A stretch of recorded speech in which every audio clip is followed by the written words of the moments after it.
اپنے افلاس اور غربت کو چھپانے والا امیر شخص۔ ایک شخص جو کسی وقت بہت ہی زیادہ مالدار ہوا کرتا تھا، اچانک غریب اور مفلس ہو گیا۔ اس کی رسی تو جل گئی لیکن بل نہ گیا۔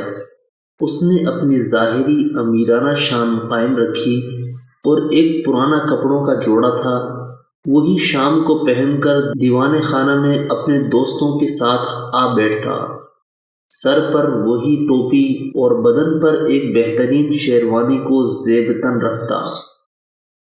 فاقوں پر فاقے آتے، مگر کیا مجال کہ پڑوسی کو بھی خبر ہو۔ اس کا ایک دوست دمبے کی ایک چکی کاٹ کر دے گیا تھا۔ یہ اس سے ہر روز ہونٹوں کو چکنا کر کے اپنی مونچھوں کو تاؤ دیتا ہوا باہر نکلتا، تاکہ دیکھنے والے یہ سمجھے کہ یہ پلاؤ کھا کر آیا ہے۔ اس کے تمام دوست مالدار اور غنی تھے، اور وہ دوستوں کے لیے سخی بھی تھے۔ اگر یہ انہیں اشارہ کرتا تو وہ سب کے سب مل کر اس کی ضرورتیں پوری کر دیتے، مگر اس نے ظاہر داری کو بالکل نہ چھوڑا۔ ایک دن یہ قسمت کا مارا شخص اپنے مالدار دوستوں میں بیٹھا ہوا تھا کہ اتنے میں گھر سے اس کا لڑکا بھاگتا ہوا آیا اور بولا کہ ابا، آپ جس چیز سے ہونٹوں کو تر کر کے مونچھوں کو تاؤ دیا کرتے تھے، اس کو تو بلی اٹھا کر لے گئی۔ ابا جان، وہ چکی کا ٹکڑا بلی کے کس کام آئے گا؟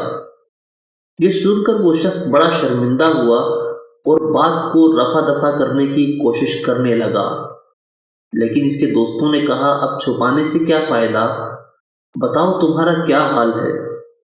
وہ کہنے لگا، اب تو سارا بھرم کھل ہی گیا، میرے پاس تو ایک درہم بھی موجود نہیں، میں انتہائی زیادہ فقر کا مارا ہوا ہوں۔ دوستوں نے وہیں بیٹھے چندہ اکٹھا کیا اور اس کی تمام ضروریات کو پورا کر دیا۔